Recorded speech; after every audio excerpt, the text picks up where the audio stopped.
And in this particular case, I want to start by quoting George W. Bush, who often proclaimed that Islam is a religion of peace. It's one of the few things he said with which President Obama is in full agreement.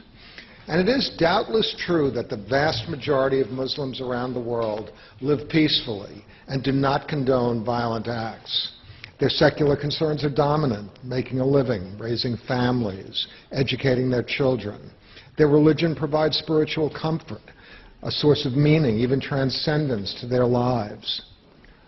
On the other hand, just today the New York Times reported that Faisal Shahzad, the Times Square bomber, said in court prior to sentencing, quote, "Brace yourselves, because the war with Muslims has just begun."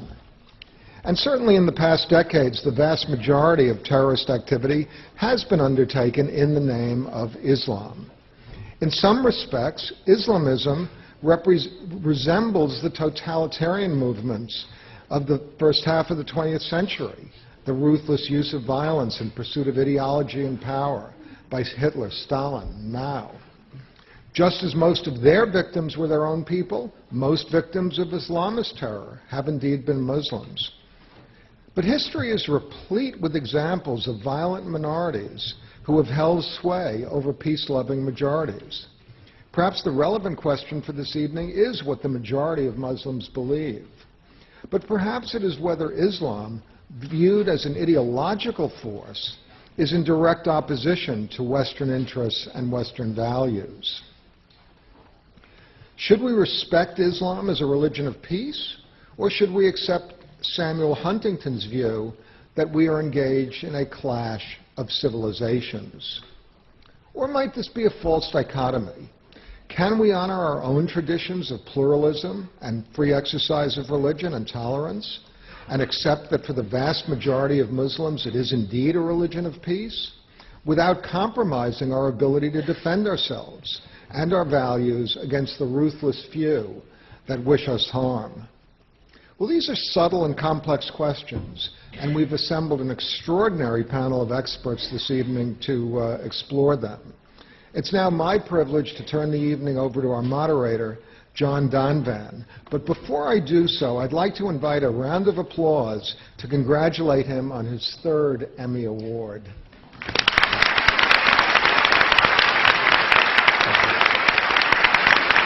Thank you. And I was going to ask for another round of applause for Robert Rosencrantz, and there it is.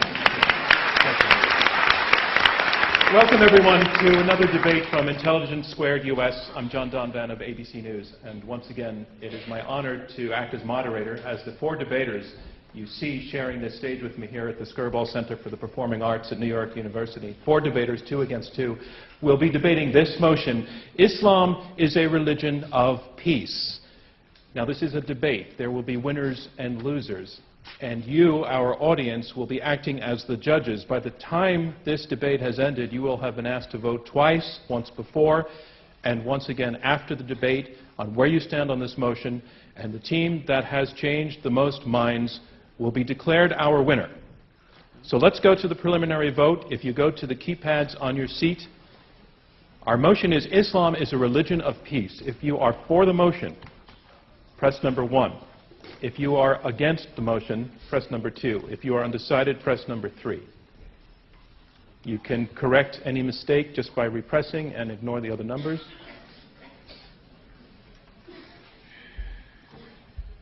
And we will present the results of both votes for you at the end of the evening. And that's how we will know who our winner is. So, opening round, sorry, I'm going to put it this way. Round 1 is opening statements by each side, 7 minutes in turn, and I would like to begin by introducing our first speaker for the motion, Islam is a religion of peace. I'd like to introduce Zeba Khan, the only American on our panel and quite possibly the youngest debater ever to take part in an Intelligence Squared US debate. Welcome, Zeba. I know that I first became aware of you when the Washington Post was running a reality game show to name America's next pundit. They had 1,400 entrants, and what place did you come in? They had 4,800 entrants, actually. 4,800. And you came in? I came in second. Second. Well, look where you are now. Ladies and gentlemen, Zeba Khan. Thank you. I want to express my deepest gratitude to Mr. Rosencrantz and the Intelligence Squared Forum for allowing me to speak tonight alongside such well-known and far more distinguished co-panelists. This is particularly an honor for me because, let's be honest, I haven't written a book. I'm not a regular on national TV or radio. What I have is my story. I am a Muslim American woman born and raised in Toledo, Ohio by two very loving Indian Muslim parents. My sister, brother, and I were raised in a middle-class American home. We went to mosque on Sundays, attended Sunday school classes, and prayed the community prayer with our community of Pakistanis, Lebanese, and Syrian Muslims. When I was in high school, our mosque president was a woman who did not wear a headscarf. And it may come as a surprise to some of you, but for the entirety of my life, men and women have prayed side by side at our mosque, and both can enter the prayer hall using the same door. My parents are both very religious people, but they express their faith in different ways. My father emphasizes the devotional, and he tends to spend his time praying and reciting the Quran, whereas my mother emphasizes a more constructive approach. She uses community service and volunteering to express hers. But what they both share is fundamental Islamic principles. First and foremost, seek knowledge. They urge their children, all three of us, to question, to have critical minds, and to doubt. They wanted us to engage fully with our faith and to question everything. They lived out the Quranic commandment that there is no compulsion in religion, and also that God said in the Quran, "I made you into many tribes so that you might know one another." And as such, they enrolled me and my siblings in a Hebrew day school for 9 years, where we learned Hebrew, read the Torah, and prayed in a synagogue almost every morning. They always wanted us to learn about other faiths, and they always made sure that we knew the difference, though, between Islam and Judaism. But they always made sure we also respected our Jewish sisters and brothers in faith. My story is just one of 1.5 billion stories in some 57 countries. The Muslim population is one of the most diverse and eclectic in the world. We are Sunnis, we're Shias, and even in the Shia tradition, there are Zaydis, Ismailis, Ithna Asharis. There are numerous madhabs, or schools of thought, and Sufi mystic orders. Like Christians and Jews, Muslims can be observant, non-observant, reformist, humanist, secularist, extremist, mainstream, and there are even some Muslims who consider themselves culturally Muslim but are actually atheist. Now, the motion for you tonight is asking you to determine whether Islam is a religion of peace. And at first blush, that might seem a bit tricky to decide. After all, the Quran and the Hadith have verses in them that point to peace and justice and love. But there are other verses that are about violence against specific people. So how then do we reconcile these seemingly contradictory verses? How then do we decide whether Islam is a religion of peace? The only way to answer that question is to take an honest look at the people who practice the faith and how they interpret it. According to Gallup's groundbreaking study on what 1 billion Muslims think, 93% of Muslims around the world are peaceful, mainstream Muslims. 7% are what Gallup terms as politically radicalized. And within that 7%, there's a smaller percent that has succumbed to the use of violence. Any percent is too much. But we must remember that the violent minority of a minority are motivated by politics, not religion. As Gallup concluded, what distinguishes the politically radicalized Muslims from the mainstream Muslims is their politics, not their piety. Robert Pape, a University of Chicago political scientist, further confirmed this in his book, Dying to Win, in which he came to the same conclusion, that the actions of terrorists are politically motivated, not through religion. The same conclusion, that the actions of terrorists are politically motivated, not through religion. The Tamil Tigers, for example, which are predominantly a Hindu group, used and pioneered the use of suicide bombing, did so for secessionist reasons, not for religious goals. Our opponents would have you believe that there's a take-all, no-winners clash between Islam and the West, and that Muslims who try to balance their Western values and Islam arrive at a state of cognitive dissonance and are left either mute or crazy by this internal struggle. That description doesn't resonate for me, or for my family, or for my friends, or for my community, because those two aspects of our identity were never in conflict with each other and were never introduced to us as in conflict with each other. I didn't realize that there were people out there who wondered whether people, Muslims like me, existed or could exist until after 9/11. Let me be clear. There are some horrifically violent criminals out there who twist our faith to justify their hate and their violence. But I'm here to tell you they don't speak for Islam. Mohammed Hamdani, a first responder who died on 9/11, speaks for Islam. Hassan Askari, a Brooklyn Muslim who stepped in on the subway and saved a complete stranger who was being physically attacked because he was Jewish, he speaks for Islam. Zainab Sulby, through her organization Women for Women International, has assisted over 250,000 women across the world. She speaks for Islam. And the entire Muslim community of India, who, when the authorities asked them to take the militants who attacked Mumbai in 2008, said resoundingly and collectively, no, we will not let the terrorists be buried with us. The media and those who profit from the narrative of Islam versus the West are never going to tell you my story or the stories of these Muslims who constitute the vast majority of Muslims around the world. But just because you may not hear us, it doesn't mean we're not speaking out. And just because you may not see us on TV, it doesn't mean we don't exist. If you vote against the motion, I would argue you're voting against the moderate voices of mainstream Islam and telling the terrorists that you agree with their version. I urge you to vote for the motion. Thank you. Thank you, Zeba Khan.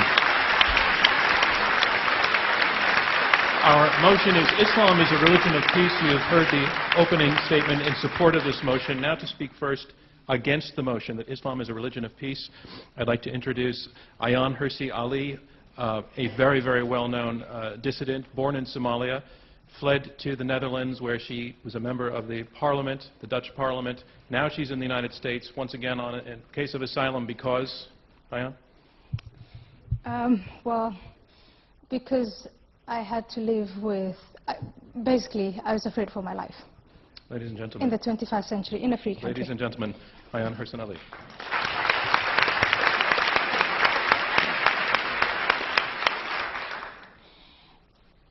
Ladies and gentlemen, I'm surprised by the motion itself. When I first had it, it reminded me of the academic question, how many angels can dance on the head of a pin? And I'd think, well, if you do the salsa or the cha-cha, not many. Why are we not having a motion on, is Christianity a religion of peace? Is Judaism a religion of peace, etc.? Because those would be academic motions. Unfortunately, the motion, Islam is a religion of peace, is not academic. I respect and admire Zeba Khan, and I want to acknowledge the fact that you indeed are a demonstration of the assimilation of a Muslim individual, a Muslim woman, into Western society, into an American society, that you come from a middle-class family that was very eclectic and respected pluralism. I respect that very much, and I admire you for it, and I think you are an example to others. However, I disagree with you that you represent Islam or that you speak for Islam. The problem that is inherent in Islam from the time of its foundation up to this moment is who speaks for Islam. And I'll get to that later on. Is it Zeba Khan or is it Faisal Shahzad, who was also a middle-class man, went to business school, married an American woman, had 2 children, lived just like you, like many of you. And yet he made a different choice based on a combination of piety and politics. And that's what Islam is. And before I go on, let me define the key terms of the motion. First, religion. The most common definition of religion you will find is the universal quest of humans in search of the sacred or the holy. That search is expressed intellectually, it's expressed in practice, it is expressed in fellowship. And you look at a religion like Islam, on an intellectual level, it was expressed by the founder of Islam as a demolition of all other gods. Polytheism had to end, and all humanity had to be united under one God. From those of you who are familiar with history, and I think a crowd like this is, you know that no monotheistic religion can be a religion of peace. No monotheistic religion is a religion of peace. And definitely not Islam. Monotheistic religions know periods, lengthy periods of peace, but they also know lengthy periods of war. In terms of practice, yes, in Islam, you practice charity, you go to Hajj, you pray, all of that. But in terms of practice, there's also the expression, there's the concept of jihad. And I find it a pity that Zeba Khan did not mention that concept, which is central to Islam's conquest and Islam's success. The founder of Islam, Muhammad, in his lifetime, conducted 65 campaigns of war that were all successful. And that militaristic history of Islam is well documented. Just go Google it. And if you don't find it on Google, go to all those former empires that were conquered.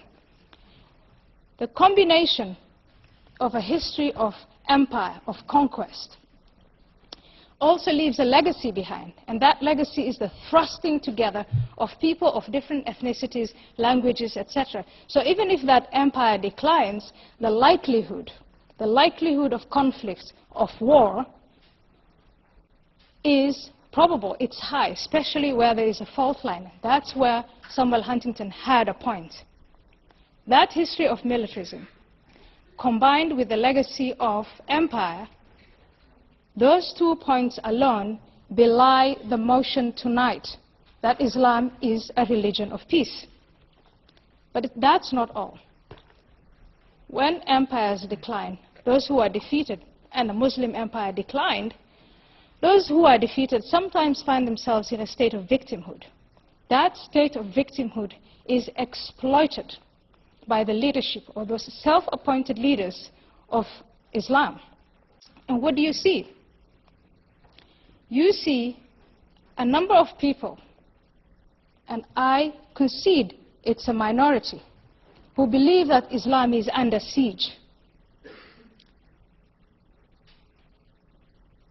A mentality of victimhood tells those who are conquered, who are vanquished, that the problem was caused by external powers, not by us. And that systematic denial within Islam after the 19th century to blame only outsiders, exempt Islam from blame, from the explanation, what went wrong. Yes, it was external. Yes, Muslims were humiliated. Yes, they were conquered. Yes, they were colonized. But how much was also because of the flaws of Islam? And that takes me to the point of absolutism. When the West went into its scientific revolution, why wasn't it Muslims? Muslims were the first scientists. Arithmetic, logic, etc. They were great. Why didn't they get into that scientific revolution? Why were they left behind? Was it only because of external factors, or were there internal flaws? Because of external factors, or were there internal flaws?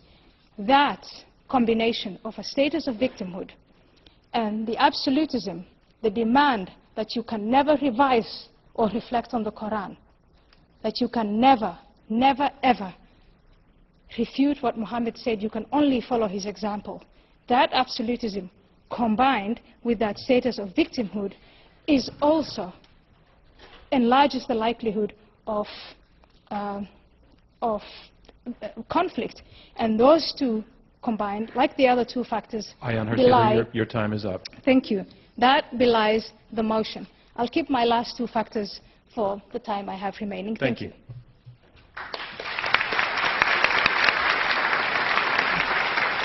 We are halfway through the opening round of this Intelligence Squared U.S. debate. I'm John Donvan. We have 4 debaters, 2 teams of 2, fighting it out over this motion: Islam is a religion of peace. You have heard from the first 2 debaters in their opening statements, and now on to the third. I'd like to introduce Maajid Nawaz, who is director of the Quilliam Foundation. And he is, in a way, has an amazing biography. Several years back would have been America's nightmare. He was a radical. He was imprisoned in Egypt while on a trip there, though he's born in the UK, was in Egypt and tortured for being a radical. And something happened to you in prison, a 180-degree turn. In one sentence, what was it? In one sentence? Yeah. We're talking about 4 years there. Yeah. Amnesty International. But I'll explain that in my, hopefully. Fair enough. Ladies and gentlemen, Maajid Nawaz. Thank you. Thank you. Could I indulge the audience and just ask for a round of applause for Zeba's mum? She's just over there. I think she did a wonderful job. Yeah. To raise your daughter to speak Hebrew in the current climate is amazing, and I applaud you. Ladies and gentlemen, thank you for giving me this opportunity. I want to begin by just stating what this debate is not about. This debate is not about making excuses for terrorism.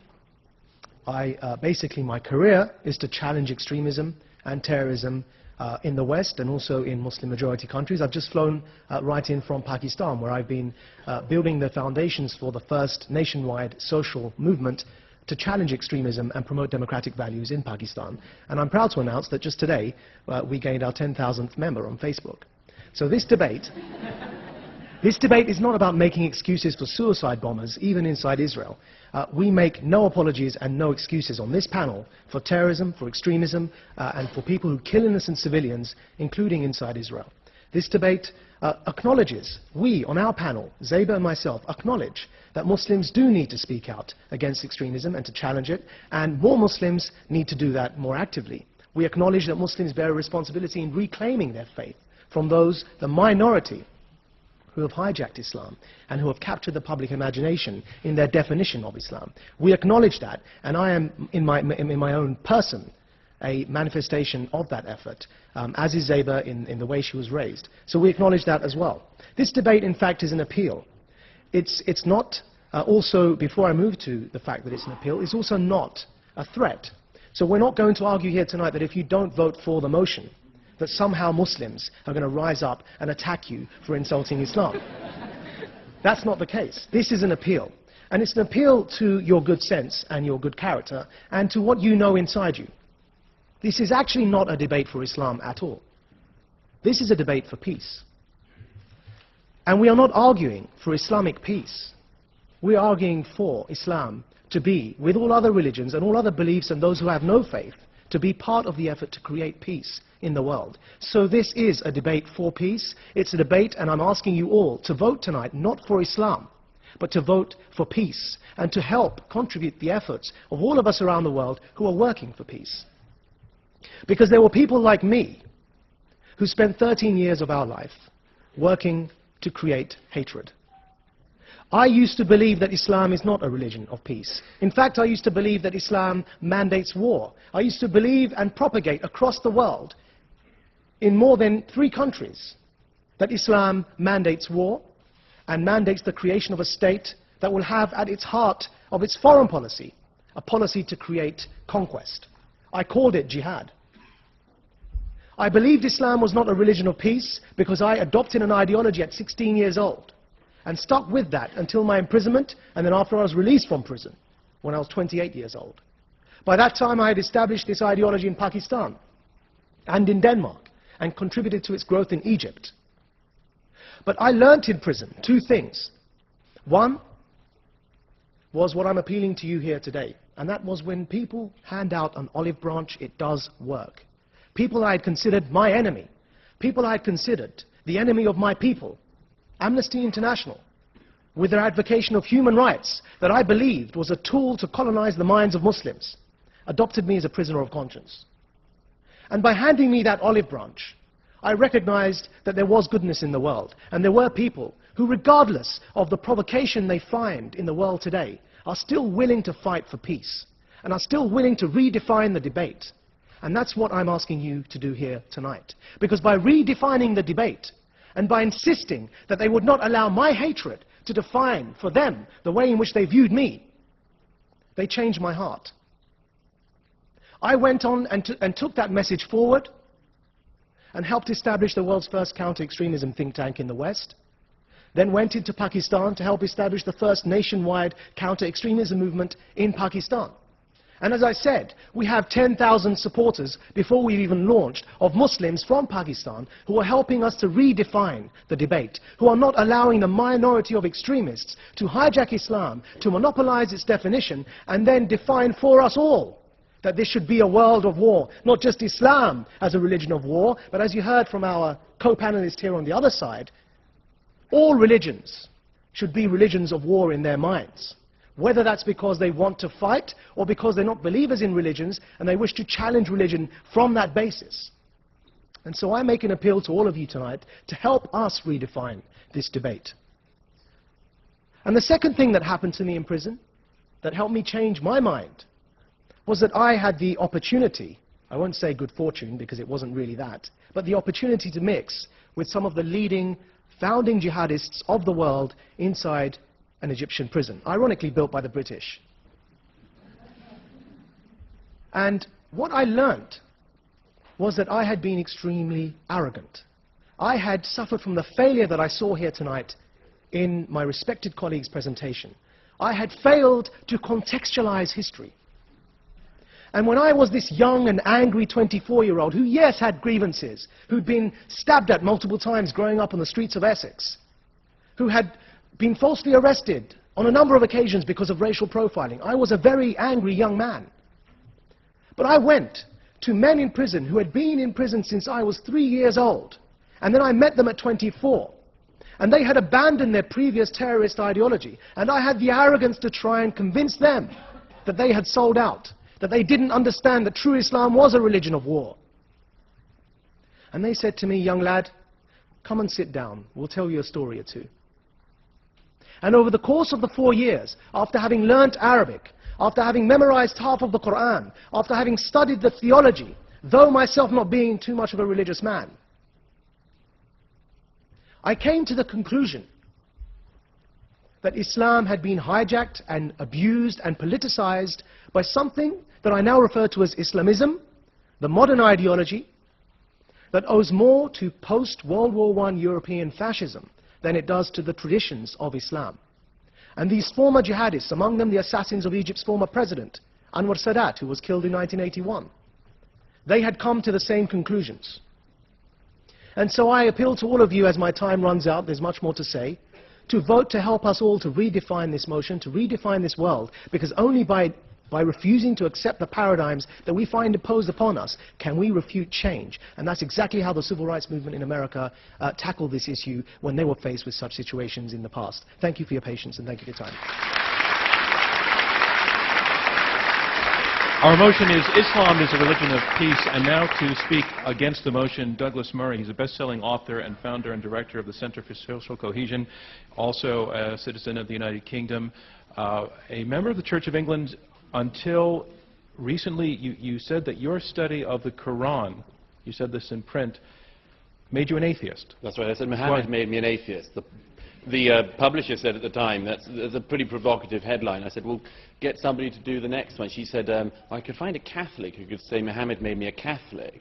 I said, how about trying to make it a three-part article and get a third one, somebody saying Muhammad made me a Jew? And that one would be the trouble. Douglas Murray, ladies and gentlemen. Murray, ladies and gentlemen. Well, thank you. Well, thank you. It's a great pleasure to be here tonight. I'm sorry to make this panel rather Brit-centric after my colleague Maajid. This isn't an attempt by us to have a British takeover of the old colony or anything like that. But I was coming earlier from my own fallen empire, referring back to my friend and colleague Ayaan's comments earlier, And I was reading the paper, as I'm sure all of you were doing earlier today. Maajid finished his comments by talking about the importance of changing paradigms. I'm not sure this is about paradigms. I think it's about facts. Here are some facts in my newspaper earlier. The Times Square bomber, of course, a man just up the road from here who tried to kill thousands of people. Only, by the way, didn't manage it because he set the 24-hour timing device to 7 a.m. instead of 7 p.m. 1900 hours was what it was meant to be. If he had have got that bit right, thousands of New Yorkers would have died earlier this year again. I see further in the paper 12 suspects arrested in France in a network trying to recruit people to go and fight American and other troops in Afghanistan. I turn to another page of the newspaper in the city I've just flown off from this morning, a Muslim London Underground worker who was, had written to his wife who's off to try to become a martyr for Allah, as he said. He says, more than anything, I wish Allah to grant me martyrdom. Ladies and gentlemen, we have to look at facts. We should also just quickly, if I may, refer something to the wording of tonight's debate. Ayaan's already mentioned this, but I mean, let me put it this way. You're I'm sure, a liberal-minded New York audience, or at least I hope you are. We'll see. But I imagine that if the motion we had here tonight was Christianity is a religion of peace, we get to the Q&A, perhaps even before, and somebody would say, if the other side were arguing for that, somebody would say, what about the Crusades? What about that? And then there'd be some other clever clogs who'd say, what about that Florida pastor the other week? That was a nasty business. That's Christianity for you. If we'd had tonight, Judaism is a religion of peace, the other side were trying to argue that. Sure as anything. There'd be people popping up in the hall tonight saying, oh, there's this bit in one of the Old Testament books, really, really bad. All sorts of massacres going on. Why don't you talk about that? There might even be people trying to say that, the argument that Judaism was a religion of peace couldn't be argued because people would say, look at what Israel is doing, and isn't that a direct response, and so on. So let's not have a debate about Islam and whether or not Islam is a religion of peace without talking about the facts to do with Islam. It's an absurd situation we're in, where nothing that anyone does whilst being Muslim is any responsibility of Islam's. Yet anything anyone does whilst being a Christian or a Jew is responsibility of all Christians, all Jews. Let's make this as straightforward as I can. Take the categorization that eminent scholars like Bernard Lewis, Ibn Warraq have made. Let's say Islam is a very, very complex thing. And the best way I can do this in the very short time I have is say you have three Islams. Islam 1, 2 and 3. Islam 1, the Quran and the life of Muhammad and the Hadith. Islam 2, the tradition of the Sharia. Islam 3, what Muslims do now. The first of those things, Islam, the Quran and so on, is bad. It is bad. There is a lot of violence in it. And what's worse, the peaceful verses are superseded by the violent verses. The violent verses also, sadly, are more numerous in number. Then you've got the life of Muhammad. Again, a bad man. A very bad man, it has to be said. Not a great role model, if you look at it. Takes child brides, abuses a small girl, multiple wives, himself a warrior, himself a war criminal, himself beheads Jews. This, I would have thought, would be a signal of not great peacefulness. Then you've got the tradition of the Sharia. Again, not great peacefulness. Still, no schools of Sharia that people in this hall would want to submit to. And thirdly, what Muslims do now. Thankfully, there is some hope in that one. Because most Muslims, thank goodness, I almost said thank God, but old habits die hard. Most Muslims don't do what those texts say. Because they exercise their judgment as moral beings without having to refer to defunct holy books. Now look, I wish that Zeba and Maajid were the spokespeople of Islam. It would be lovely, although in Maajid's case it would have taken rather too long if everyone had to go for 14 years preaching the downfall of America and then said, no, not so much. But we are where we are. Anyhow, I wish they spoke for Islam. It would be great. But the fact is that tonight, the organisers of this debate asked a number of clerics. None of them would show. Specifically, they wouldn't show and debate against Ayaan Hirsi Ali. Myself, I don't think they cared. But But no, it's very interesting that they will not debate. Time and again, the actual leaders of your religion will not debate this. And you're left with people like we have here. The reason why is, of course, is that the leaders of the religion show such terrible lessons. It is not a small thing. It's not, as it were, a detail. It's not like a wacky Florida pastor. That you've got the largest Sunni state of Saudi Arabia, the most important Sunni state in the world, the most extraordinary closed prison of a society. It's not a detail. It's not a one-off nut job. The Shiite Republic of Iran is what it is, led by the people it's led by. That is not an accident. It's not a detail. The thing that worries me is that although tonight we hear from the fellow panelists here about how Islam is a religion of peace, the fact is that the people who are making the decisions in the religion, the people who are preaching the religion, the heads of that religion, people like Sheikh Qaradawi, who broadcasts anti-Semitic, the most appalling filth every week on the main networks, that is the faith that's speaking for you guys. I wish that, Zeba, you were on every week on Al Jazeera, but you're not. Qaradawi is. The problem is that Islam is an unstable component, as a religion, an unstable component. 1,000 years ago, the Mutazilites tried to reform the religion. They were wiped out. The fact is that Islam is many things, many, many things. But to say it's a religion of peace is nonsense. It's to ignore reality. It's to ignore very difficult but necessary facts. Not paradigms, but facts. To say that Islam is a religion of peace is to say something based entirely on hope. It's to elevate a hope into truth. And I hope, as you all know, history teaches us that's a very bad thing to do. Thank you. Thank you, Dr. Smith.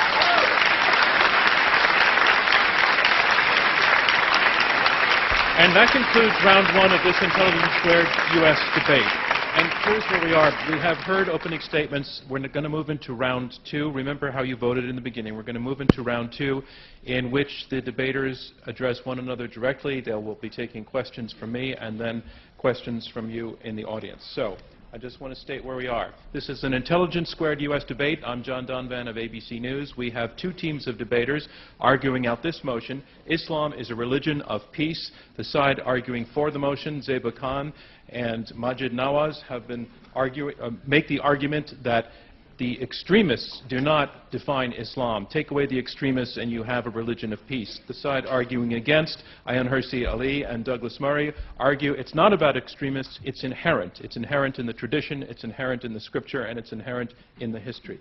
And so the question of the notion, Ayaan Hirsi Ali, of this not just being about extremists, you concede that there are extremists, but that's, you say, not the problem. What about your opponents? What about your parents? What about Muslims you know who do not adhere to a violent form of religion? Are they, if there's something about the faith themselves, are they embracing spiritually something that is morally an illusion? Well, my parents and people like my respectful opponents here are ignoring the basic tenets of their religion. When Muhammad, the founder of the religion, called out to all Muslims, and that's how he won most of his wars, by saying, I have been ordered, and all believing men have been ordered to attack and kill and maim anyone unless they testify, unless all men testify to the fact that Allah is the one and only, Muhammad is his messenger. My father disobeys that.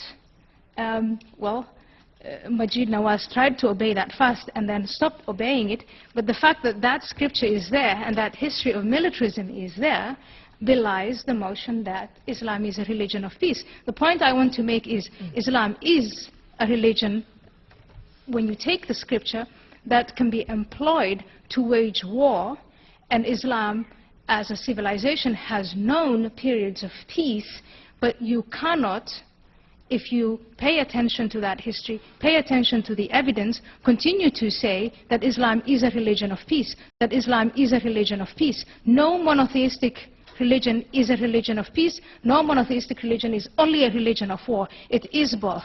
But in Islam, and that's why we are debating it in the 21st century, there are more occurrences of violence and war and strife and subjection of women than there are in other religions. And my point, our point is, let's not deny it, because by denying it we don't solve the problem. Let's admit it, and then as intelligent people take it from there. What is to blame on external factors? What is to blame on the inside? Maajid Nawaz, who was an extremist, now an anti-extremist. Maajid, respond. So, forgive me for the assumption, Ayaan. It's a pleasure to be on the panel with you, by the way, but forgive me for the assumption, but do you speak Arabic? Have you studied Arabic grammar? And I'm asking for a purpose which, if you do give me the chance to explain, I will. But first of all, just let me ask you that question. I don't speak it as well as you do. And I want to know where the question is going before I give a full answer to that.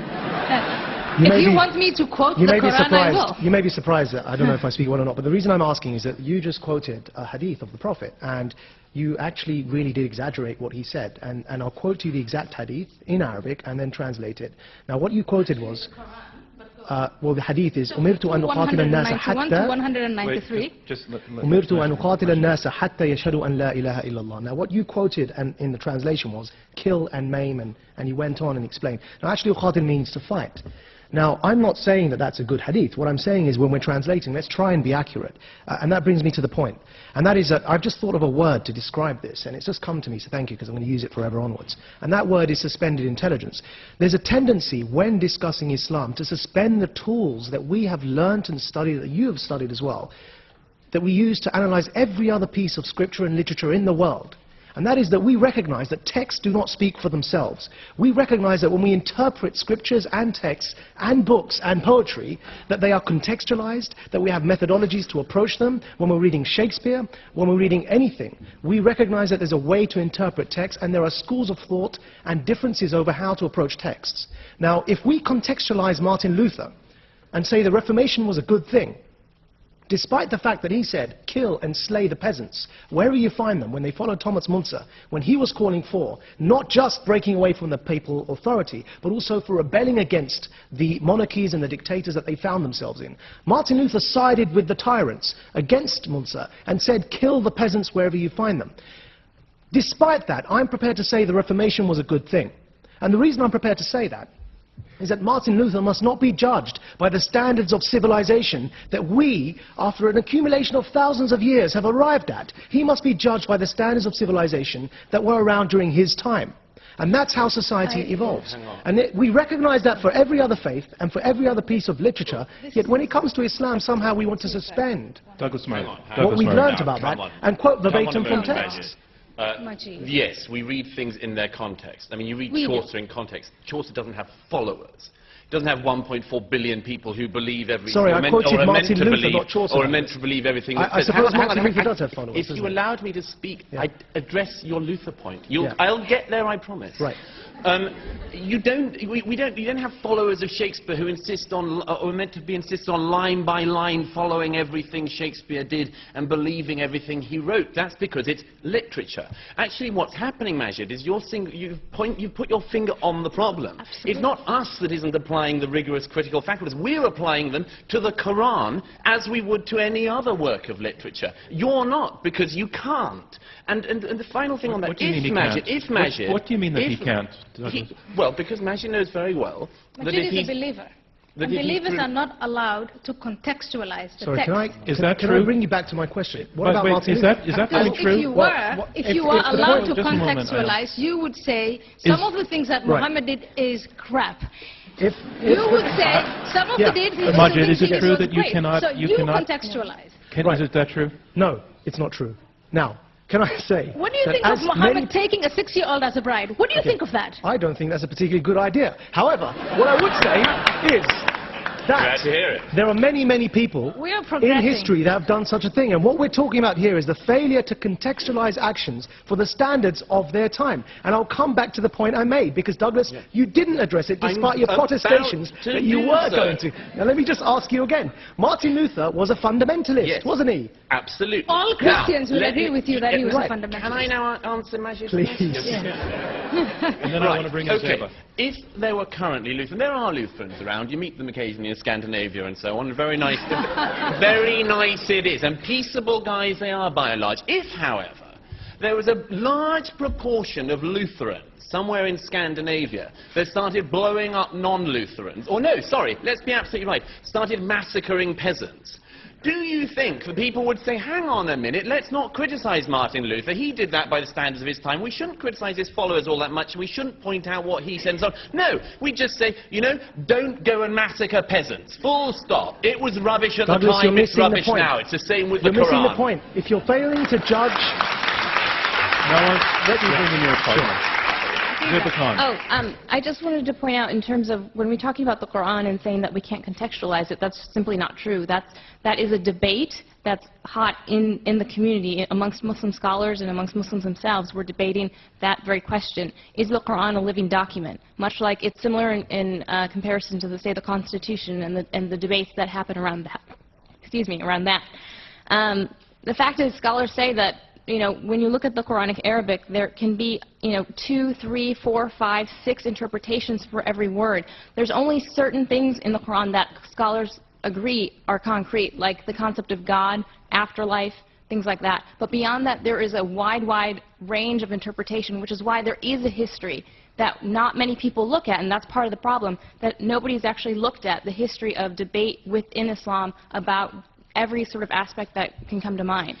I disagree with that. The reason why I disagree with it, it would be more accurate, Zeba, if you said the scholars that you find attractive say that. But there are a bunch of scholars with a great number of following in Islam, all of them are self-appointed, by the way, because there's no hierarchy, there's no seminary of Islam, except a University of Al-Azhar, and we know the products of Al-Azhar. But there are scholars like Bin Laden who say we have to take He's not a scholar by anyone's Well, he measure. has the greatest following. He has That's the not greatest true. following. The Islamic Brotherhood, Hassan not true. al-Banna, when you look at the Sunni Islam, when you look at Ayatollah Khomeini in the 20th century, the most influential guy of Shia Islam, another self-appointed scholar, you have all of it. Sheikh bin Baz, he has the greatest following. Sheikh al-Qaradawi, maybe these are individuals that are not attractive to you, but then it would be more accurate if you stated that. They are attractive to many Muslims, not thousands, but in the millions. And what they say, and that's why they're influential, is they challenge every single Muslim individual. Are you a true Muslim? If you are a true Muslim, you live by what the Quran dictates, you follow the example of the Prophet Muhammad. Their interpretation, and those though. scholars who insist on that are far more influential, far more powerful than you Ayaan, you just soft-spoken, quoted- wonderful, cuddly scholars. Well, Maajid Nawaz. so Ayaan, you just quoted Bin Laden as a scholar and Hassan al-Banna as a scholar. Bin Laden, for those of you who don't know, is an engineer, a qualified engineer. So don't know him. Why don't you define who is a scholar? Don't know his history. He's a qualified engineer who comes from one of the richest construction families in Saudi Arabia and was educated in the elite private schools of Switzerland and Saudi Arabia. Hassan al-Banna that you referred to was a school teacher. And in fact, what you find common with all of the movements that you're worried about and that I'm worried about and we're all worried about are that they are founded by people who do not have a theological background. Now, for all we think of Al-Azhar and their very conservative views, what we don't find is that Al-Azhar produces the likes of Bin Laden and Hassan al-Banna, or even Maududi, the founder of the Jamaat Islami in the Indian subcontinent. Maududi was a journalist. Sayyid Qutb, the founder of modern-day jihadism, was a literary critic who came to America on a scholarship in the 1950s to study literature. He was not a theologian. So coming back to the point, Why don't please, you name Ayaan, a number don't of scholars define who are for influential the who are whole not? world who a Muslim scholar is. Because actually the people you refer to were not qualified theologians. But don't you touch on the problem by admitting this? Don't you touch on the problem that is inherent in Islam after the death of Muhammad, that the problem of who speaks for Islam has not been resolved? It could be the two of you, it could be Bin Laden, it could be Al-Qaradawi, it could be Faisal Shahzad, it could be me. I want to go directly. Sorry, nothing against The engineers in the question crowd. he just Please asked, vote for what us, does but that have to seriously. do with Islam being a religion of peace? If you're almost making the argument that Islam is what you want it to be, depending on how you behave. So if you behave peacefully, is it not a religion of peace to you? That is a brilliant question. When you can start by saying Islam is something to a different thing to 1.57 billion people. And from that general point, you can reduce it to what is it that unifies them. And ultimately, you will get to the Quran and the Hadith. The Quran, the Hadith, the Day of Judgment, the belief in the Day of Judgment. And if you take those three concepts, then it's far from a religion of peace. Because you look, first of all, not only at the content of the Quran, in context, fine, I'm willing to contextualize it, but what if other believers are not and they're influential? What if I want to read Muhammad's practices simply as a matter of history, another great figure in history, but more Muslims, millions of Muslims don't want to do that and really want to follow his practice. What if more and more Muslims invest in the hereafter more than they invest in life? Then we have a problem. And that's why I ask you to vote against the motion. It cannot be only a religion of peace. Because if it were only a religion of peace, if it were perfect, why would we have this debate? Why would we be talking about reforming it? Can you be 15 seconds? seconds? I promise. Yeah. Majid's trying to imply that the whole extremist problem is a sort of misreading by engineers and literary critics. Unfortunately, that's simply not the case, hasn't been historically in Islam, and isn't now. Ayatollah Khomeini, who Ayaan mentioned earlier, was not a self-trained engineer, rich boy like Bin Laden, unfortunately, and managed to hurtle a very developed, distinguished culture back in time in 1979 and hurtled this country back into the state it's currently in under these cloaked dictators. Okay. The Grand Mufti of Egypt is not a self-taught, and yet he taught people that all Muslims should go and fight the Israelis with Hezbollah. So, sorry, on Khomeini, I acknowledge Khomeini is a trained theologian, and the fact is he came in the 70s, Douglas, and that proves something. What was he so famous for? Khomeini was recognized for bringing a revolution in Shiite theology. And what was the revolution? Those of you who study this will know that the revolution was that up until him, Shiites had been avowedly religiously secular because they believed no one had the right to rule in God's name until the Messiah came, and let them wait for that Messiah until the end of time. Khomeini changed that and turned it on its head. And if that proves something, it proves one thing, and that is it was not consistent with Islamic Shiite tradition. What he did was a very modern revolution, influenced by his studies in Europe and influenced by modern European fascism. He broke from tradition, and that's why it was called a revolution. He was not a continuance of Shiite tradition. It's the fault of the Europeans, in other words. It's no one's saying that. Remember the come on, seriously.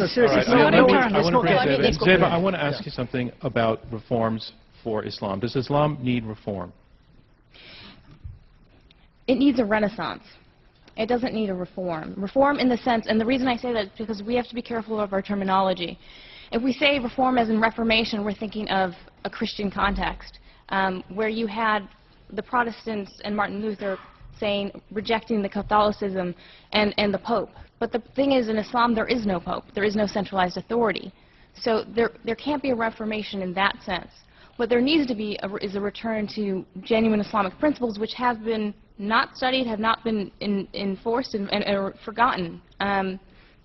So it's not exactly that. All right. But a return to genuine Islamic principles is exactly what Al-Qaeda is advocating. No, that's not actually what they're... No, that's actually incorrect. A return, a rebirth, Al-Qaeda, the difference between Al-Qaeda is exactly what all those extremist organizations are. The radio cannot make sense of two voices, and I'm talking now, too, at the same time. So I'm going to be quiet. I'm going to give you 20 seconds to make that point, and then I want to hear back. So think 20 seconds. When you look at the extremist the organizations that we've come to call extremist, what they're advocating when they answer the question, what went wrong? We had this empire, we lost it. How do we regain it? Their answer is a rebirth. Let's go back to the origins, a revival of it. Is that what you want, Zeba? No, they actually covert the language for their own political purposes. Al-Qaeda is not calling for a return to Islam or to original Islam or anything like that. They're actually using Islam as a cover for their political grievances. When you look and ask Muslims, ask 1.5 billion Muslims, when you look at the mainstream, they're 90%. They're peaceful and fine. When you look at the politically radicalized, when you ask them, what do they fear most? They say Western domination and occupation. But when you ask mainstream Muslims what they fear, they say economic issues, unemployment. There's a clear difference.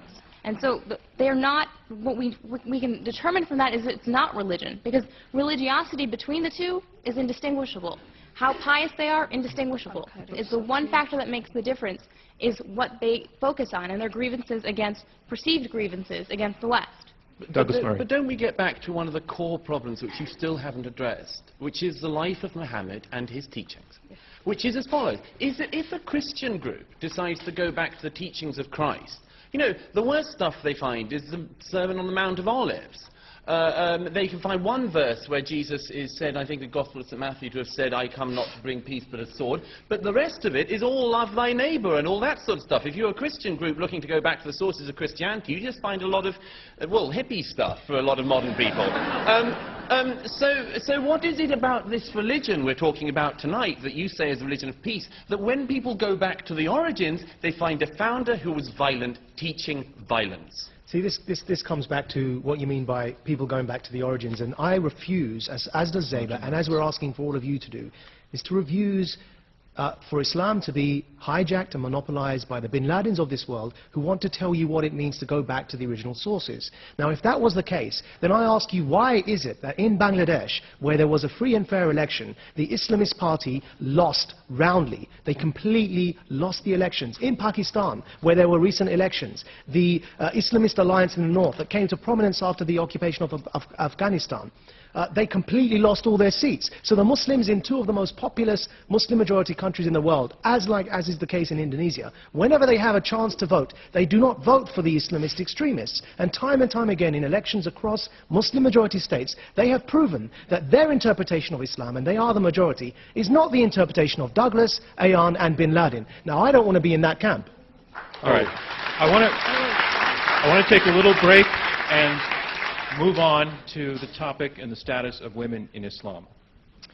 I'm John Donvan of ABC News. This is an Intelligence Squared U.S. debate. We're at the Skirball Center for the Performing Arts in New York City. Our motion is Islam is a religion of peace. We have two teams of two arguing for the motion, Zeba Khan and Maajid Nawaz, and arguing against the motion, Ayaan Hirsi Ali and Douglas Murray. Here in the West, one of the issues that is very complicated for people in coming to terms with what they think Islam is the status of women in Islam. I'd like to go to you, Zeba Khan. Take that on. You know what I'm talking about.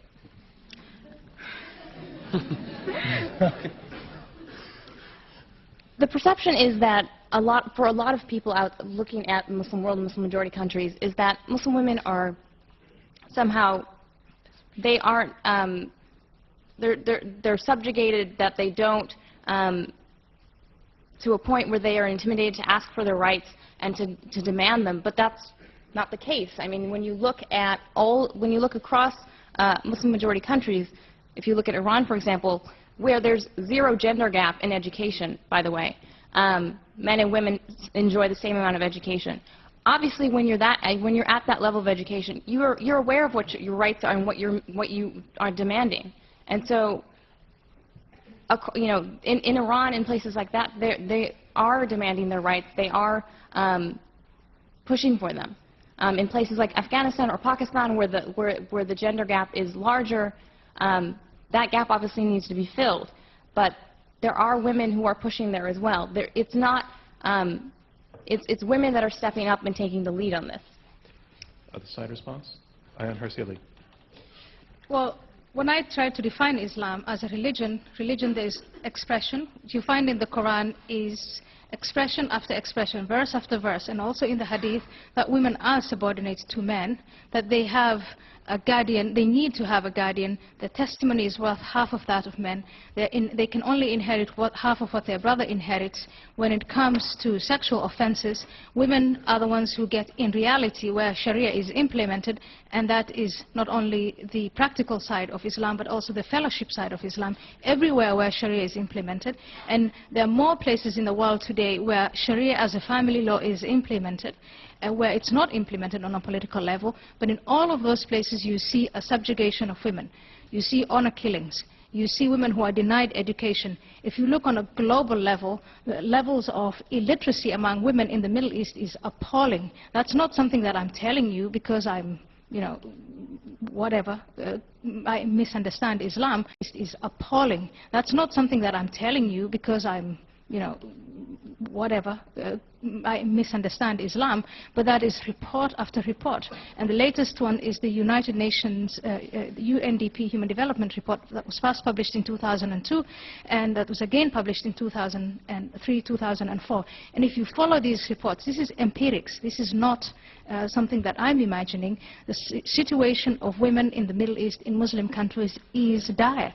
And the principles that underlie it and the practices are Islamic. It's Sharia law in action.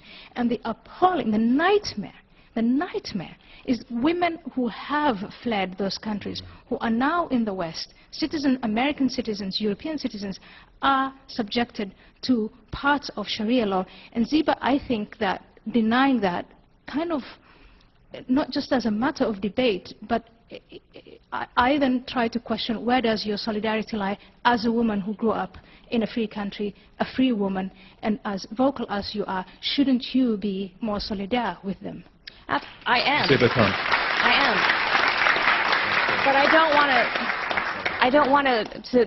But I absolutely am, and as all women should be, and actually all human beings should, to demand the rights of equality. In fact, most Muslims want equal rights for the women in their societies. And if it goes to, just go to the research, go to the polls, go to the research on what it says. When you ask men, should women have equal rights?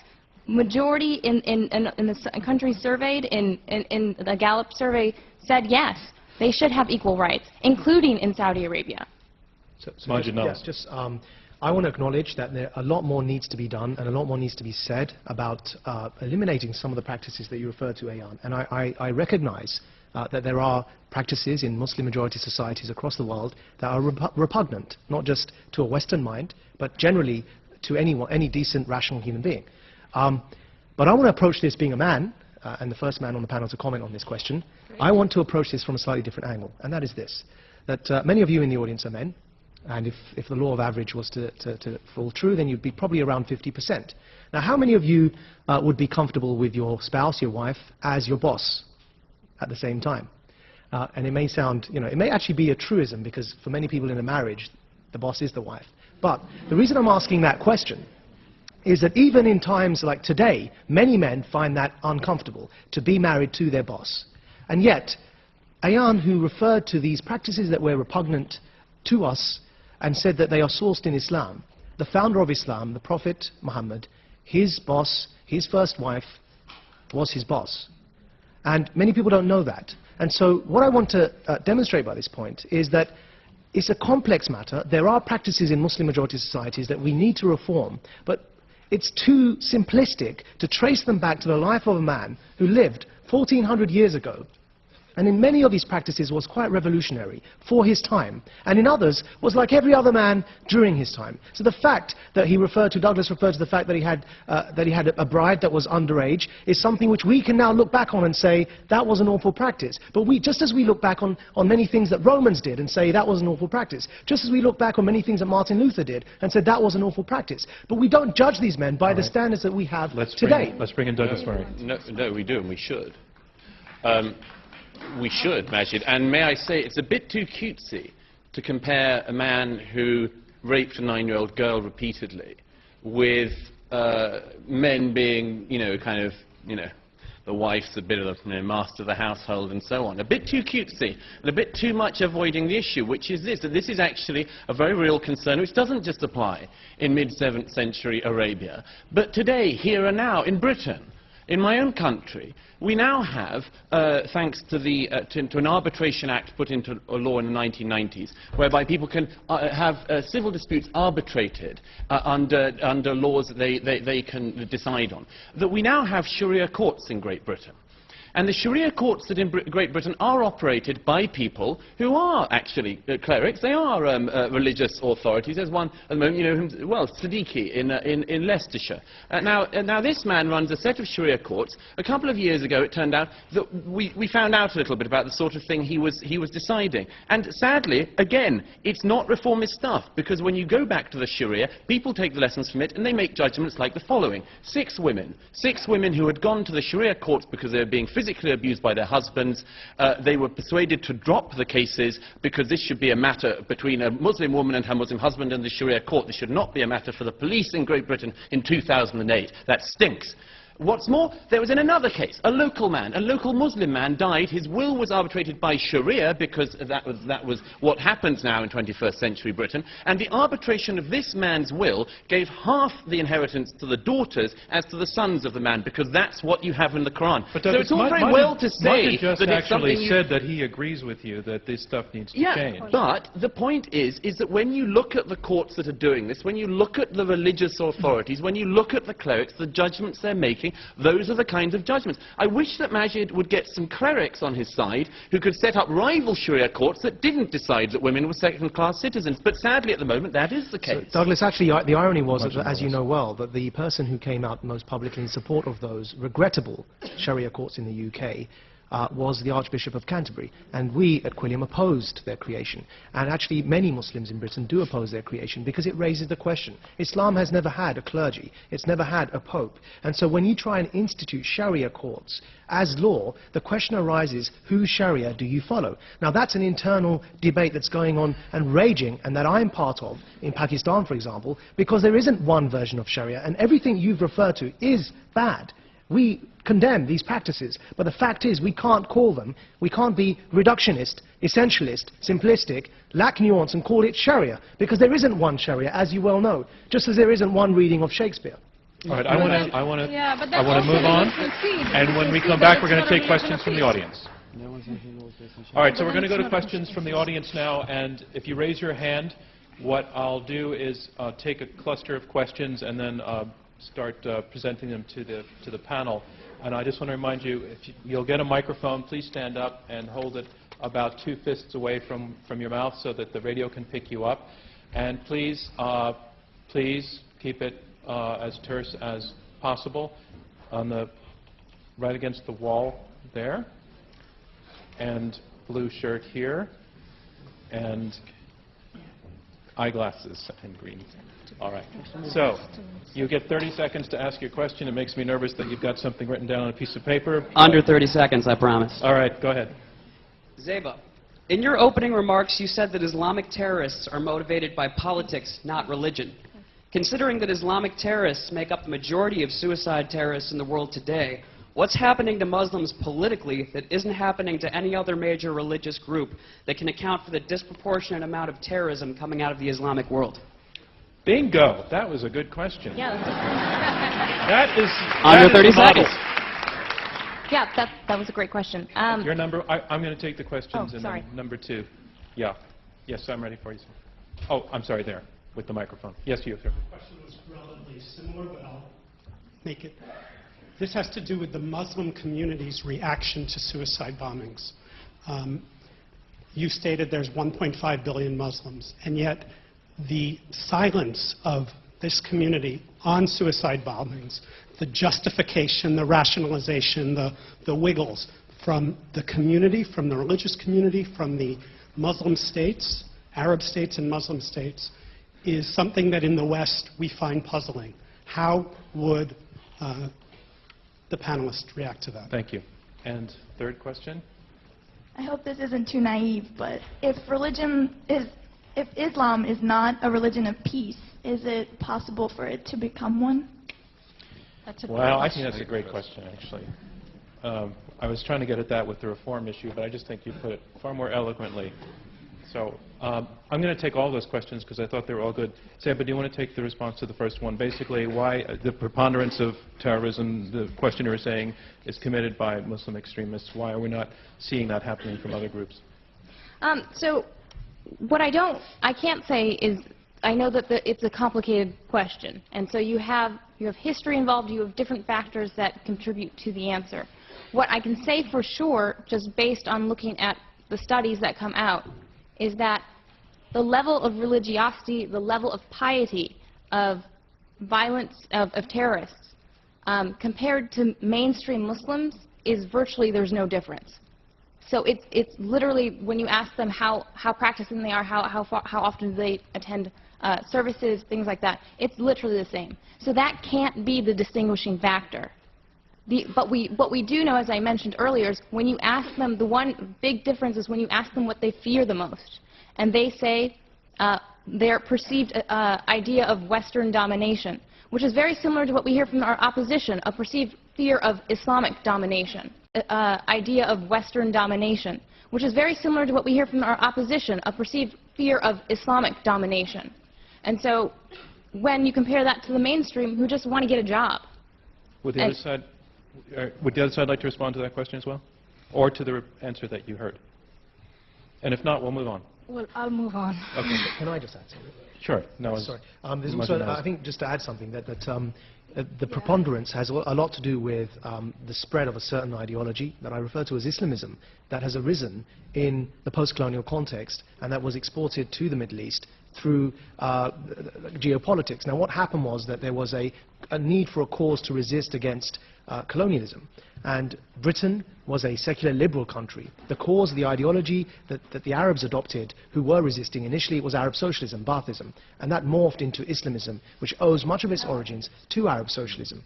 And so what we find is that the spread of this ideology, pretty much like how post-World War I Europe, with the identity crisis that emerged after the Weimar Republic, led to the growth of fascism in Europe, with fascism in Italy, Nazism in Germany, and totalitarian Stalinism in the USSR, we see the same thing playing out post-empire in the Middle East. So what it's related to is the spread of this ideology that has hijacked the minds of many young Muslims. And yes, Muslims need to do more to challenge this ideology. We are trying to convince them of that, but this is a very modern phenomenon. I remind you, Khomeini is a modern phenomenon, and he created a revolution where he flipped Shiite theology on its head, as are the others. Bin Laden, Sayyid Qutb, they are all modern phenomena. Okay, Maajid, you have awakened the other side on this topic.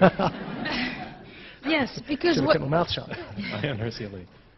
Maajid, what you're saying is Islamism is invented by the British. Islamism has nothing to do with Islam.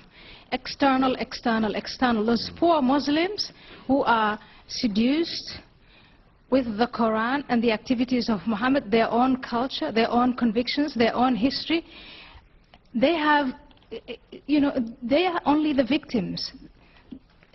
Ideas inspire. Ideas unite. Ideas people bring together.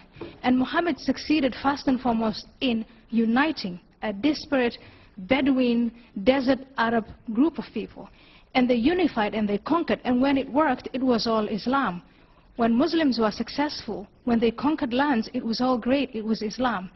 Now that we're faced with this problem, it's Islamism. It was created by the British Empire.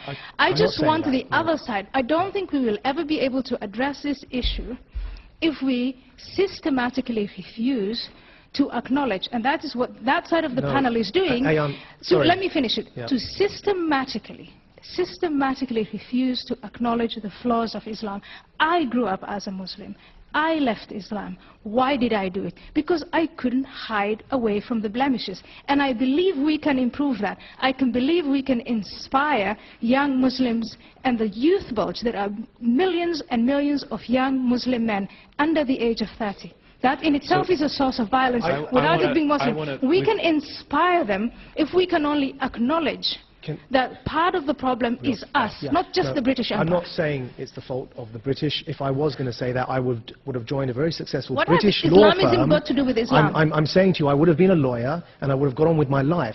I'm taking responsibility for that, and I'm trying to get others to take responsibility for the growth of Islamism within Muslim minds and challenge that. So no one's blaming the British and no one's claiming the second question was on the topic of, and you almost got to it in your last answer, Maajid, but the second question was, where is the clear-cut, broad condemnation of terrorism from Muslim leaders? Yeah, so there have been many such fatwas or pronouncements against suicide bombings. In many cases they're not reported. There does need to be more. However, I'll give you an example of why in some cases there aren't more. Now, recently we at Quilliam publicized a fatwa by Dr. Tahir al-Qadri against terrorism, a no ifs, no buts condemnation of suicide bombing and terrorism that Douglas, always a pleasure to speak with you on the panel, supported. And was quoted in the press as supporting Dr. Tahir al-Qadri's fatwa against terrorism.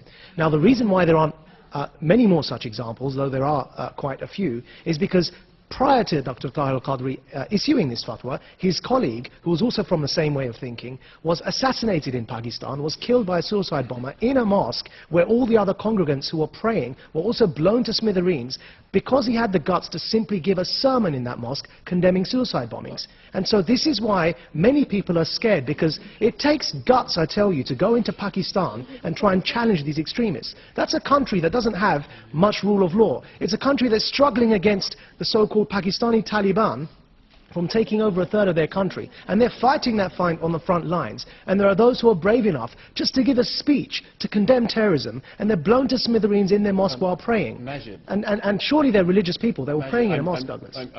You did support that fatwa, though, didn't you? I did. It's the only time I've ever done a book review of a fatwa. I'm sorry to say this, Sir Maajid, you seem to have just proved our point. Yes. Am I... Please explain. Is it? I mean, I'm very grateful. It's a very important and very interesting question, why more people don't stand up. I much admire al-Qadri for that fatwa, as I have other people who have stood up. But the number of times I've spoken to clerics behind closed doors and so on, and you say, why aren't you saying anything? They say, because if I do speak up, I'll be killed. Well, I address you again, ladies and gentlemen, to the motion. No, but hold on. Sorry. Right, hang on. How on earth does fear of being killed in Pakistan by a minority faction of extremists prove Islam is not a religion of peace? Let me put it this way. Douglas, then. No, sorry, I've got to... Because really, what you've just said is really quite absurd, and I've got to clarify. It takes one person to kill all of us here. One person in a suicide bombing.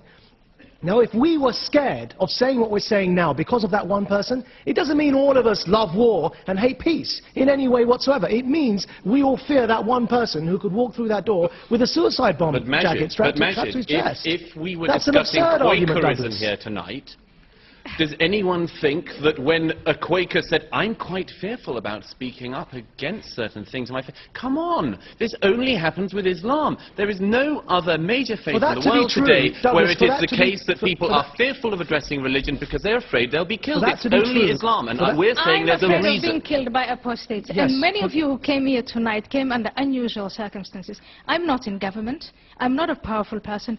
I'm a citizen.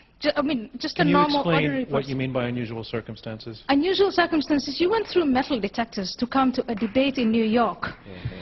I mean, talk about Quakerism. That's because it takes one person to get through those metal detectors and blow us up. It doesn't mean the majority of people are terrorists. Let me finish.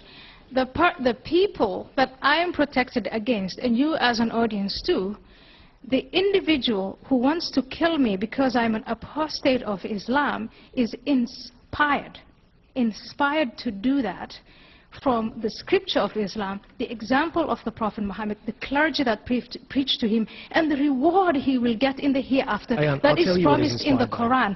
All of that is Islamic. The sooner you admit that, I tell you what he's inspired the sooner you admit that, the sooner I can get rid of my bodyguard. He's inspired. I'll tell you what he's inspired by. Yeah? Right. Maajid, I want to have the last word on this point because I want to go back to the young lady's question. Sure. So I tell you, he's inspired by the very same interpretation of Islam that you have. He's not inspired by Islam. He's inspired by your interpretation of it, that is Bin Laden's interpretation of it, that is Sayyid Qutb's interpretation of it. And I've got to say one last thing. I've got to say one last thing. The thing is, you're not the only one on this panel.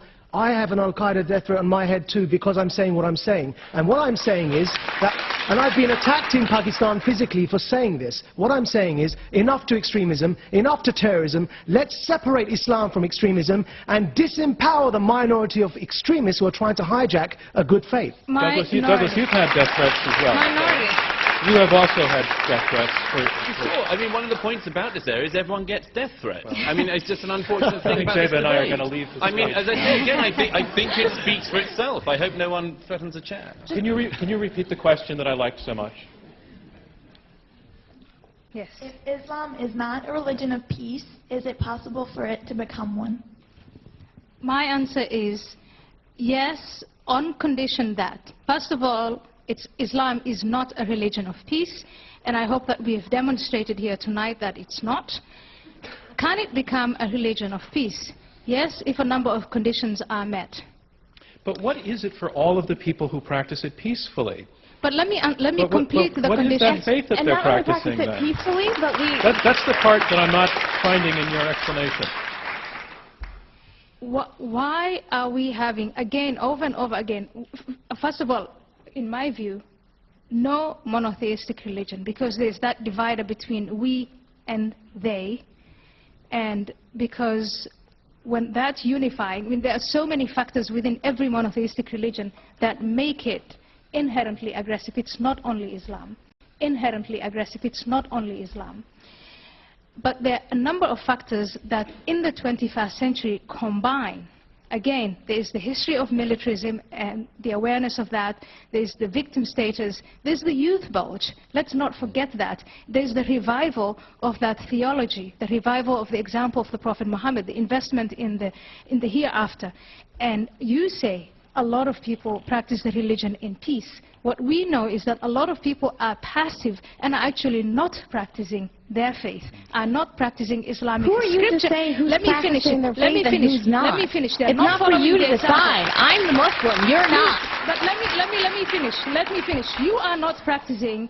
You are Really? not practicing. Are Let you me- Sheikh? No, but let me say, let's- you are not practicing. let's hear what she Ayaan. says. Wait a minute. I want Please, to let's finish. hear what her point You is. are not practicing chapter 2 of the Quran, verse 191 and 193.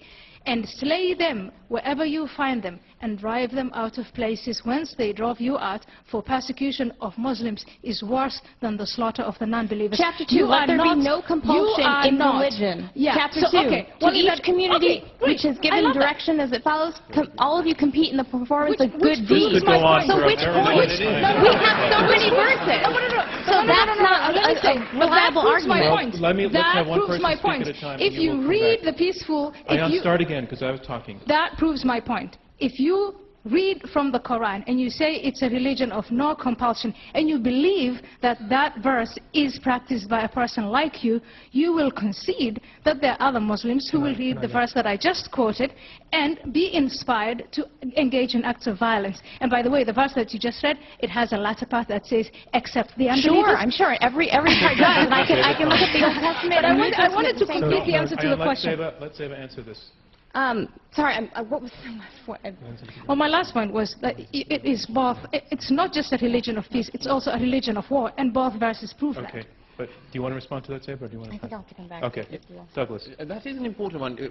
Ayaan and I and people who make some of the points we make are often accused of taking bits of the Quran out of context. I think you've just seen a very good example of it from the other side. I'm not saying that that isn't a good verse to live one's life by. One cannot just simply quote the verse about there being no compulsion in religion as And though you it can't doesn't quote the have other ones either a without follow-on. context. It has As a though it follow-on. doesn't So have do a those follow-on. ones. And as Ayaan has just showed you, As do it has those a ones. follow-on. So I think this gets back to the very important question the lady halfway back there made, which is whether or not this can be a religion of peace. I believe it can be. And when I said earlier there are 3 types of Islam I identified, I said the first one, the scriptures, the life of Muhammad and so on, bad. Second one, Sharia, interpretations, bad. But thirdly, the way Muslims live their lives today, in this country and countries like it, that is our source for hope. And the source of hope for that is that they individually use, like many people do religion. I'm not a religious person, Ayaan isn't either. But we recognize the fact that people of religious faith have the right to that faith, should practice that faith, should have no fear of practicing that faith. There's no problem with this. But it's a private matter, and one which people come to very strange private arrangements about. And I just wanted to add this, which is that if those people are going to be able to reform that faith into the religion of peace you're talking about, then yes, we would be the first people to encourage them. But if we're going to have that debate, as I hope we've shown tonight, it has to start with honesty. Let's do one more round of questions. It has to start with frankness. Donna, do we have time for one more round? Yeah. So I'm going to do it again. I would love to hear from an audience member who is a member of the Muslim community. Yeah. If you feel like speaking. And not that I'm profiling, but I saw a lot of blonde people raising their hands. And again, I realize it's a complex world. Jihad Jane was That blonde. kind of profiling is allowed. All right, I'm going to take something from the left. Yes, blonde person, you can go. Anybody from the... Yeah, okay, go ahead. And then on the right side, yes, okay. Ma'am, I see you. Yep. So, again, remember that way that great question was phrased? That's how you do it.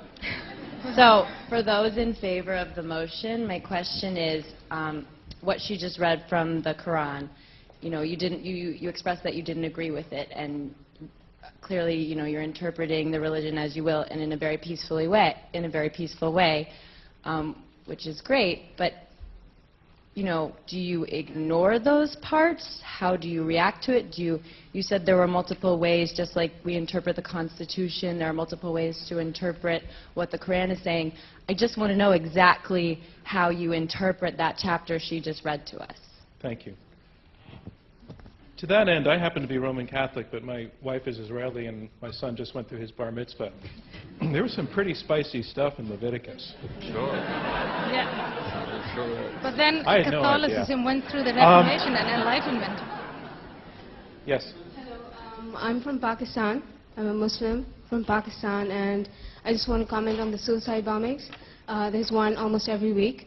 And if you feel that as a nation, after being destroyed repeatedly since 9/11, we would still be sympathetic to extremist sentiments when our, you know, two of my students were killed in suicide bombings. But what is your question? My question is, I want you to consider what the value of socio-economic, cultural factors, political dictatorships. What role do those factors play in making young people susceptible to extremism? Do you not feel that Maajid covered that in his remarks? Because I feel that he did. Well, I don't think the audience understands. Let me put it on hold then, and then the third person. I have a question for Ayaan Hirsi Ali. I'm a Muslim woman, and she was referring to the subjugation of women. This has to do with the subjugation of women. I'm from India, and my question is, if women are not educated, you know, in a lot of Muslim countries, that's the problem, that the women are not educated. And when they're not educated, they don't know what their rights are. And so they're not going to demand their rights. That's the whole point in not educating half the population. But my question to you is, what does that have to do with Islam? Because according to my understanding of the Quran, the first word that was revealed of the Quran to Prophet Muhammad was read. It had to do with education. And the Quran... So can you give me a question in one sentence? I know you can, so go for it. My question is, what does that have to do with Islam? Because the Quran doesn't say that, according to my understanding. The education, it doesn't say educate men, do not educate women. Nowhere in the Quran have I found that. Let's take that last question first. I want to agree. Thank you so much for that question. I completely agree with you that women in the Muslim world today, not all of them, but most of them, are denied education. The reasons that are given by those who do the denying are Islamic. They refer to the concept of guardianship. So the guardian has the authority to decide whether he sends a girl to school or not, and for how long she goes to school. The main reason in Muslim countries where girls are sent to school, Muslim communities where girls are sent to school, the main reason for pulling them out at the age of menstruation is the fear, the terror that they might lose their virginity. That modesty, sexual modesty that is demanded of girls, which at first it preceded Islam, it was a tribal Arab culture elevated to religion in Islam, where people find within the Quran that in the Hadith, that insistency on her virginity, on her being a virgin on the night of her wedding, that is one of the main reasons that is given. And if sexual emancipation were to occur within the Muslim world, and I want to challenge a guy like Maajid Nawaz to take the forefront as a man by saying that you value a partner, a human being, more than her hymen, that would revolutionize Islam completely. That would, it would take, girls would go to school, they would be independent, they would be able to articulate what their rights are, and more importantly, they could make Islam a religion of peace, because they would bring their boys up to be employable, to be educated, and to renounce suicide, killings and martyrdom, uneducated mothers are mothers whose children, whose boys, bad guys can take advantage of. We're at the point where normally we move on to our third round. We have these two questions standing out there, and I'm going to extend, with everybody's acceptance, a few minutes of this section tonight. Nobody seems to be leaving, and no one's asleep. Maajid, if you can be very brief to that, and then I want to get to the last question. To be honest, I value a can of Diet Coke more than a hymen. I mean, really, everything's more valuable to me than a hymen, and especially a woman.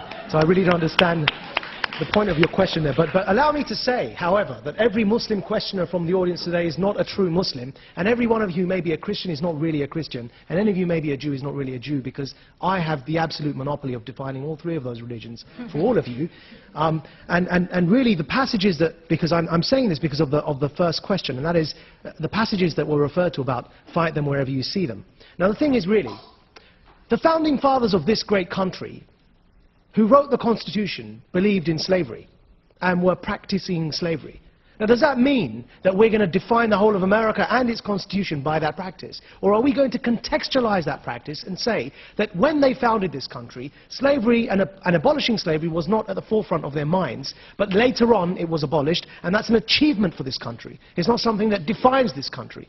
And so, likewise, these passages, yes, they can be used, and they are used in a problematic way. And it's our responsibility, not just as Muslims, but as decent human beings, to go out there and challenge the abuse of these passages. But we must not forget that, as with every other document in history, it had its context, and it was abused, and now when we have gone ex post facto, we can look back to that and judge it with the very civilized standards that we've arrived at and say, that was wrong. Now, perhaps let me in put 50 years' time, I may be defined as uncivilized. I want to put the question as it was phrased to Zeba, which was, how do you filter out? Right, exactly. How do you filter that out? How do I interpret is what you're asking. Despite what our opposition says, I do have that right. And basically, I look at my faith. I'm sorry, who asked the question? Oh, okay. I look at my faith and the way I was raised with core Islamic principles, which is how my family raised me and that I determined as an adult were correct, which is compassion and tolerance and plurality and strength and diversity, because we are a diverse population. There are as many interpretations of Islam as there are people.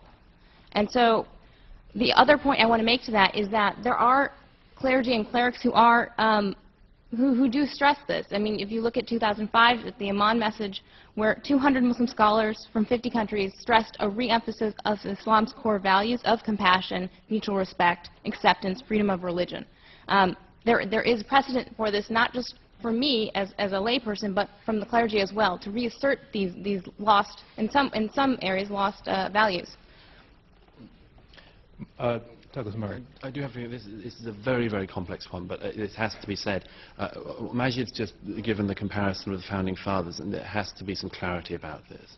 This country rightly reveres your founding fathers, but you don't think that their word was immutable or unchangeable. Yeah. You don't believe, I don't think that anyone in this room who criticized Mr. Jefferson now here tonight will be declared an anti-American apostate who can be fit for slaughter. The problem that our opponents have to address, this, is that in a religion which is based on the idea that the Quran was dictated direct by God to Muhammad, and that therefore if you are criticizing the Quran or throwing out bits or pulling it apart, like most Christians and Jews have come to that stage, where pretty much you pick a mix with your holy scriptures, and it's quite a good, humane way around it. But with Islam, if this is the revealed word of God, revealed, it has to be said, as it was shown again earlier tonight, in a particularly obscure and unreadable dialect, which, if it was meant to be understood by the whole of the world, it's a bad place to start. If this were the case, then, as I say, we come back to this problem. The founding fathers said many great things and did some bad things, but you are not committed as Americans not to criticize the bad things they did, and this is a problem our opponents are going to have to address. And that concludes round 2 of our debate. So here's where we are. We are about to hear brief closing statements from each debater. They will be 2 minutes each, and this is their last chance to change your minds and to respond to some of what's been said over the last hour. You will be asked to vote once again and to pick the winner just a few minutes from now. But first, on to round 3, closing statements. Our motion is Islam is a religion of peace. And speaking first against the motion, Ayaan Hirsi Ali, a resident scholar at the American Enterprise Institute and a critic of fundamentalist Islam.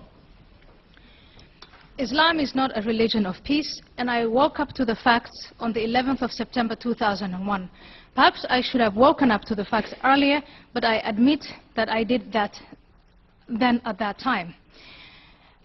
Talking to people of my faith, Islam, and my friends, and discussing with them, I remember all kinds of fallacious arguments, but I remember one consistent thing, and that was to exempt Islam from any criticism.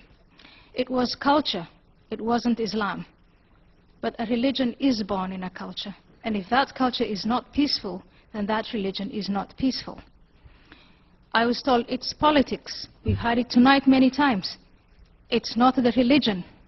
But Islam not only has a pious dimension, but it also has a political dimension, a complex system of laws, a political philosophy on how society should be organized.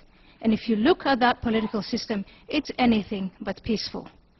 What emancipated me from the order to submit my will completely to Allah, which in practice means the concentration of power in the hands of a few, was to learn to think critically, the Enlightenment. Vote against this motion and open up the flows of Islam for debate in order that Muslims, those who are not yet emancipated, may take charge of their own reason, of their own faculty. Vote against the motion that Islam is a religion of peace, and toss that fallacy into the trash can of history. Thank you. Thank you, Ayaan Hirsi Ali. Our motion is Islam is a religion of peace.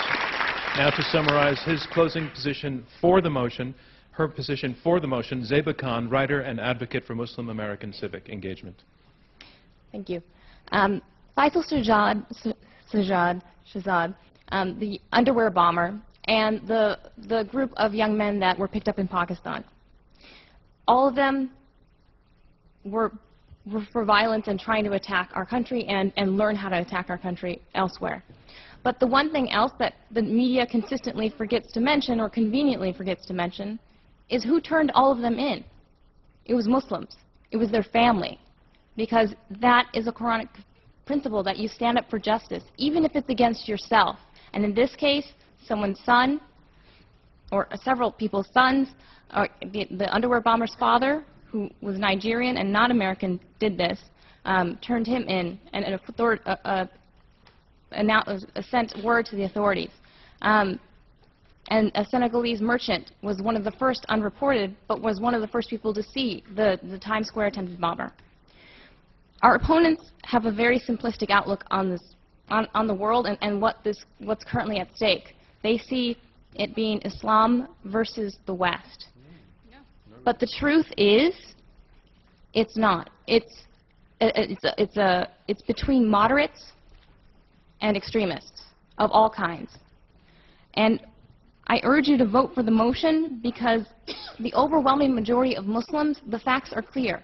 They are peaceful, they're mainstream, and they condemn violence against civilians and have no interest in terrorism, which is consistently, as the woman in the audience said, are attacking Muslims, mainstream Muslims, every day brutally and oppressing them because we don't accept their version of Islam. I'm asking for your help as other people, as people of reason and of people of a moderate voice, to support us as we fight them, and we are fighting them, although we don't hear it as often in the media, which focuses on violence and fear. But the fact is, Muslims have always been fighting them. Zeba Khan, your time is up. Thank you. Thank you very much.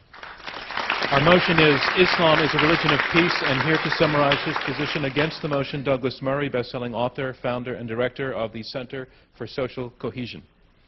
Thank you. Well, thank you for a very enlightening, I think, debate tonight. I think we, on this side, made it very clear that we don't think there's a fight between Islam and the West, or Islam and civilization, or anything else like that. We've made a very clear set of points tonight.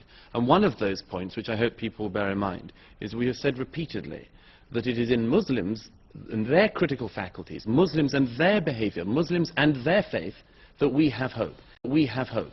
And it is in people like you that we have hope for the future. And if the motion were that Islam a century from now could be a religion of peace, and people would be quoting Zeba and Maajid and seminal moments like this, and that they had learned, well, that would be terrific.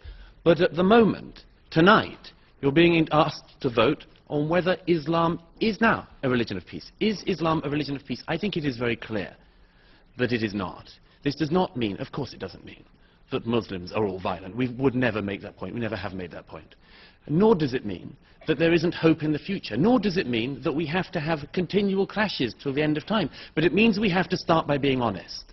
We have to be frank about what we see in Islamic history, in Islamic conquests, and in Islamic scripts. We have to be frank about that.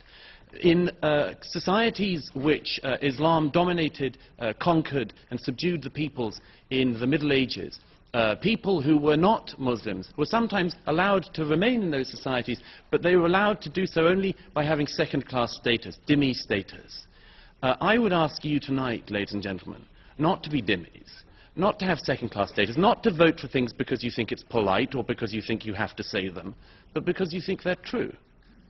On that basis, the idea you could vote for the motion tonight is absurd. Islam is palpably, demonstrably, evidently not a religion of peace. But vote against this motion. Thank you. Thank you.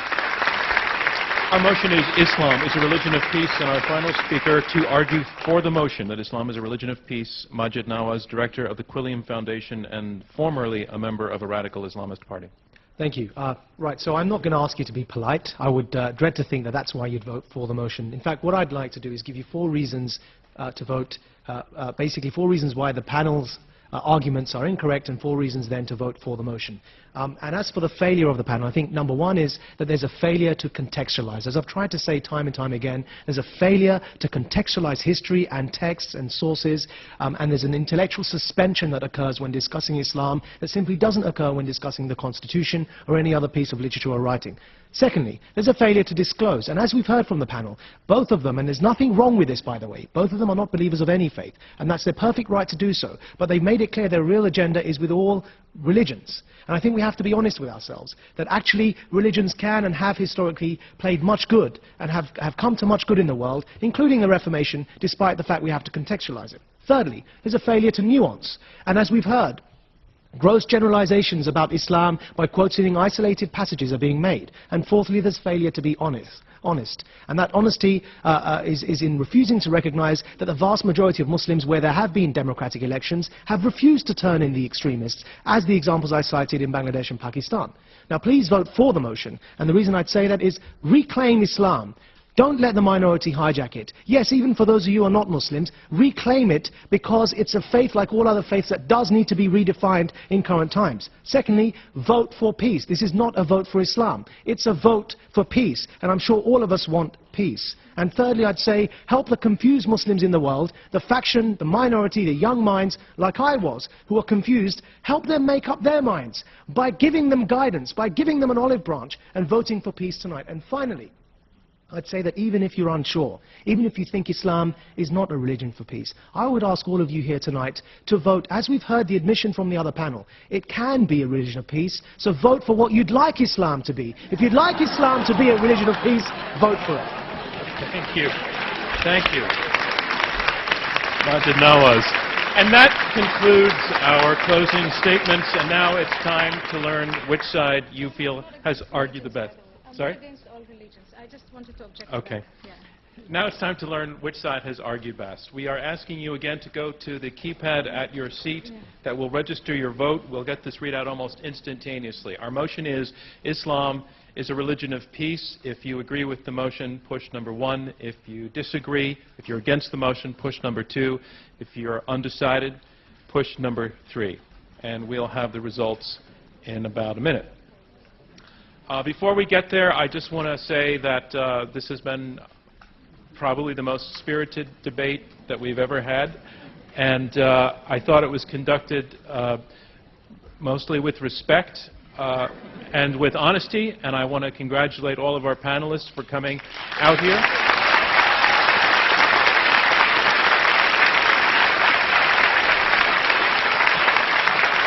I want to thank you and our audience. The questions were all excellent, including, ma'am, the one that I didn't get to. I apologize, but it was a time issue. But the questions were terrific, and I want to thank all of you for coming through the metal detectors, which were a metaphor, in a way, for the situation that we're in and the reason that we're debating this topic. But you should give yourselves a round of applause for being here and for taking part in this tonight. Listen to past debates at IQ2 US. All right. It's all in now. I've been given the results. Remember, the team that changes the most minds is declared our winner. And here it is. Our motion is, Islam is a religion of peace.